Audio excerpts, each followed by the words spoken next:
নমস্কার, আমি দিব্যশ্রী। আজকে আমি মঙ্গলের দোষ বা মাঙ্গলিক নিয়ে কিছু বলবো। এটা নিয়ে অনেকেই আমার কাছে অনেক প্রশ্ন করেছেন বা যারা আমাকে অনলাইনে কনসাল্ট করছেন, তাদের আ কোনো বিবাহযোগ্যা কন্যা আ থাকলে বা কোনো মহিলারাও মেক্সিমাম ক্ষেত্রে যখন কনসাল্ট করছেন, ১ম এই জিজ্ঞেস করছেন, "আমার কি মাঙ্গলিক আছে? আমি কি মাঙ্গলিক?"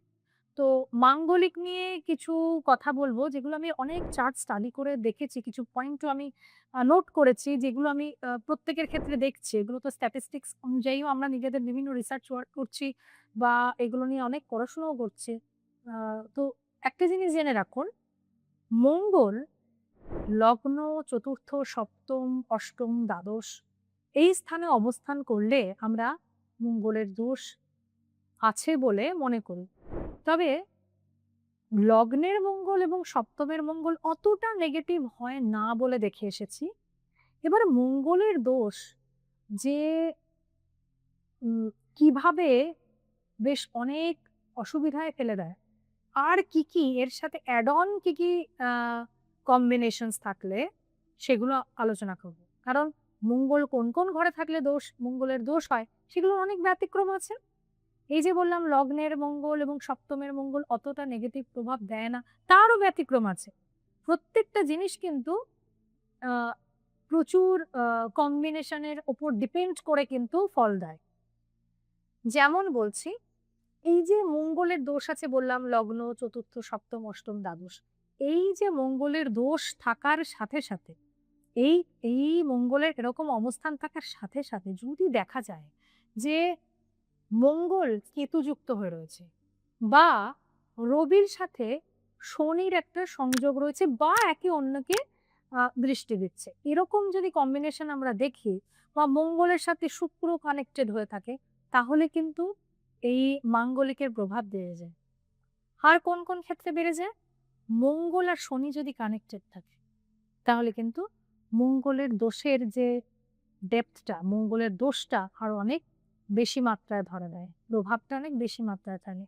আরো কিছু কম্বিনেশন আমি লক্ষ্য করেছি। যেমন 8th বা 12th হাউসে যদি বুধ থাকে, আমি কিন্তু বিভিন্ন চার্ট দেখে প্রত্যেকটা মানুষের সাথে কথা বলে, বিভিন্ন চার্টগুলোকে রেখে সেগুলোকে নিয়ে স্টাডি করে বিভিন্ন ফর্মুলা দেখেছি।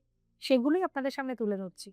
যে 8th হাউস বা 12th হাউসে যদি দেখা যায় বুধ থাকে বা বুধ যদি যেকোনো একটা আ মানে বুধ বা কেতু যদি দেখা যায় ধরুন অষ্টমে বা দ্বাদশে বুধ থাকে। আবার লগ্ন বা অষ্টম এই দুটো ঘরের মধ্যে যদি কোথাও কেতু, কোথাও বুধ। লগ্ন বা অষ্টমের মধ্যে যদি কেতু আর বুধ কোনো একটা থাকে, শুক্র যদি দেখা যায় 9th হাউস থাকে, তাহলে কিন্তু এই মঙ্গলের যে এফেক্ট এটা কিন্তু আরো খারাপ হয়ে যায়। এটা দেখেছি। শুক্র 4th হাউসে থাকলেও কিন্তু মঙ্গল ড্যামেজ হয়। মেক্সিমাম মঙ্গলের দোষ হয় যেটা বিবাহ জীবনকে খারাপ করে, কি পুরুষ কি নারী, সেটা কোন লগ্নের ক্ষেত্রে সেটা হচ্ছে মীন লগ্ন, মিথুন লগ্ন, কর্কট লগ্ন, সিংহ লগ্ন, কন্যা লগ্ন এবং ধনু লগ্ন। যে মঙ্গলের দোষ থাকলে সেটা একটু বেশি প্রভাব ফেলে বিবাহ জীবনের ক্ষেত্রে। এদের ক্ষেত্রে এদের ক্ষেত্রে মাঙ্গলিক দোষ যদি এই কম্বিনেশনটা থাকে মানে মঙ্গলের অবস্থান যদি লগ্ন, চতুর্থ, সপ্তম, অষ্টম, দ্বাদশে রইল, প্লাস আমি যে কম্বিনেশন গুলো বললাম সেটা থাকে, তাহলে কিন্তু এইসব লগ্নের ক্ষেত্রে আরো নেগেটিভ ইফেক্ট ম্যারিড লাইফে দেখা যায়। এবং এই কম্বিনেশন গুলো যদি এদের ক্ষেত্রে থাকে, মঙ্গলের অবস্থানের সাথে আমি যে কম্বিনেশন গুলো বললাম, সেগুলো যদি এক্ষেত্রে থাকে তাহলে দেখা যায় যে এদের ম্যারিড লাইফে সেপারেশন বা ডিভোর্স পর্যন্ত হয়েছে। এরকমও দেখেছি।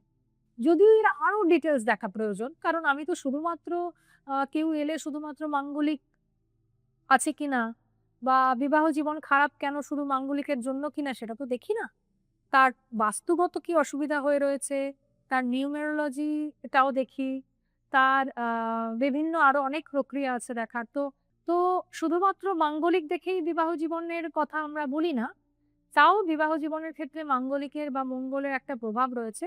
মঙ্গলের অবস্থানের সাথে আর কোন গ্রহের কি কম্বিনেশন বা কোন কোন ঘরে অবস্থান থাকলে মঙ্গল ড্যামেজ হতে পারে সেটা আমি এতক্ষণ বললাম। আবার শুনে নিন আপনাদের কোথায় মঙ্গল আছে, কি অসুবিধা ফেস করছেন সেটা দেখুন এবং আমাকে হোয়াটসঅ্যাপে বা কমেন্টে জানান।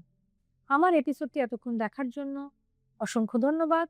যারা এখনো সাবস্ক্রাইব করেননি সাবস্ক্রাইব করুন, বেল আইকনে ক্লিক করুন, অল নোটিফিকেশনটাতে ক্লিক করুন যাতে আমার এই এপিসোডগুলোর নোটিফিকেশন আপনার কাছে সবার আগে পৌঁছয়। তাছাড়া লাইক করুন, কমেন্ট করুন, শেয়ার করুন। সঙ্গে থাকুন আর অনেক অনেক রিসার্চের ইনফরমেশন আপনাদের সামনে তুলে ধরব। নমস্কার।